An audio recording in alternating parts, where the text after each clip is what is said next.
পুরান ঢাকার মাটিয়া মানুষের নেতা বসুমতী ছাত্র আন্দোলনের সাবেক সমন্বয়ক জননেতা আরিফ মোহাম্মদ সোহেল। বক্তব্য রাখবেন আরিফ মোহাম্মদ সোহেল।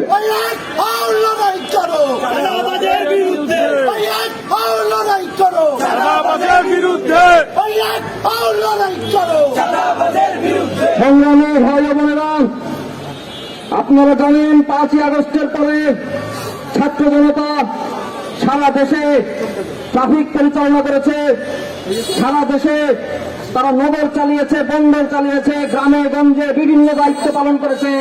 সেই সময় আমাদেরকে কি বলা হয়েছিল? আমাদেরকে বলা হয়েছে আপনারা ঘরে চলে যান, পুলিশ আবার অ্যাক্টিভ হবে। আমরা ছাত্র জনতা সুন্দর মতো ঘরে চলে গেছি, আমরা তাদেরকে বিশ্বাস করেছি। তারপরে আমরা কি দেখতে পেলাম? আইন শৃঙ্খলা পরিস্থিতির অবনতি হতে দেখলাম। আমরা দেখলাম সুনির্দিষ্ট একটা দলের বিরুদ্ধে, আমরা দেখলাম সুনির্দিষ্ট বৃহৎ দলের বিরুদ্ধে এই সরকার কোন পদক্ষেপ নিতে ব্যর্থ হয়েছে, বারবার ব্যর্থ হয়েছে। সেই ঘটনার সূত্রপাত ধরে আজকে নৃশংস হত্যাকাণ্ড হয়েছে 2 দিন আগে ঢাকার মিটফোর্ডে। চাঁদার উপর ভিত্তি করে একজন ব্যক্তিকে মেরে ফেলা হয়েছে, উলঙ্গ করে পিটায়া তার মাথায় পাথর মেরে তাকে মেরে ফেলা হয়েছে, তার লাশের উপর দাঁড়ায় নাচা হয়েছে। এইটা কি কোনো মানুষের কাজ হতে পারে? এদের কাছে কি আমরা জনগণকে ক্ষমতা ছেড়ে দিতে পারি? জনগণের শাসন করার ভার এদের উপর ছেড়ে দিতে পারি? আমরা এদের উপর এই ক্ষমতা ছেড়ে দিতে পারি না। এই বাংলাদেশ দেখার জন্য আমরা আমাদের বুকের কাছে রক্ত দিয়ে জুলাই আগস্টে আন্দোলন করি নাই। আমরা রক্ত দিয়েছি, আমরা এখনো রক্ত দিতে প্রস্তুত আছি। আমাদের লড়াই শেষ হয় নাই, আমাদের ক্যালেন্ডারে জুলাই এখনো চলতেছে। আমরা চোখ বন্ধ করলে এখনো আমাদের শহীদ ভাই বোনদের চেহারা ভেসে ওঠে। আমরা চারপাশে হাঁটলে এখনো হাত নাই, পা নাই, চোখ হারানো ভাই বোনদেরকে দেখতে পাই। আমাদের বুকে এখনো জুলাই আগস্টের আগুন জ্বলতেছে। এই আগুন যতদিন জ্বলতেছে কোন চাঁদাবাজ সন্ত্রাসীকে আমরা সহ্য করবো না। জনতাকে সাথে নিয়ে আমরা তীব্র প্রতিরোধ করে তুলবো।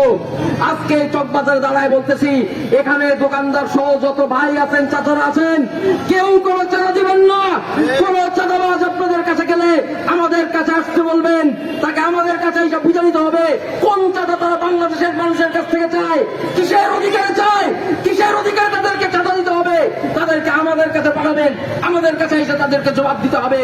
কেউ কোনো চাঁদা দিবেন না, কোন সন্ত্রাসীকে ভয় পাবেন না। ভয়ের জন্য ভয় পাই আমরা জুলাই আগস্টে আন্দোলন করি নাই, আমরা হাসিনাকে ভালাই নাই। আল্লাহ ছাড়া আর কাউকে আমরা ভয় পাই না। আপনাদের সকলকে নিয়ে এই পুরাতন ঢাকার ঐতিহ্যময় পুরাতন ঢাকার পাড়া মহল্লায় সবকারের চাঁদাবাজ সন্ত্রাসীদের বিরুদ্ধে আমরা আন্দোলন করে তুলব। আমরা দেখব সন্ত্রাসীদের বুকে কত জোর আছে, আর যারা ন্যায়ের পথে লড়ায়, আর যারা হকের পথে লড়ে, যারা সত্যের পথে লড়ে, তাদের শক্তি কতটুকু। অস্ত্রের শক্তি বেশি নাকি ছাত্র জনতার ন্যায়ের শক্তি বেশি, আমরা সেটা দেখব। লড়াই হবে, চাঁদাবাজির বিরুদ্ধে লড়াই হবে, সন্ত্রাসের বিরুদ্ধে লড়াই হবে, ক্ষমতার চক্রাগানির বিরুদ্ধে লড়াই হবে, বুলেটের বিরুদ্ধে লড়াই হবে, বোমার বিরুদ্ধে লড়াই হবে। আমরা পিছু হটবো না। ইনশাআল্লাহ চাঁদাবাজ সন্ত্রাসী মুক্ত পুরান ঢাকা আমরা করে তুলবো। আপনাদের সকলকে নিয়ে সেই লড়াই আমরা এগিয়ে যাব। আপনারা সবাই আমাদের পাশে থাকবেন ইনশাআল্লাহ। ইনকিলাব জিন্দাবাদ, ইনকিলাব, ইনকিলাব। আমরা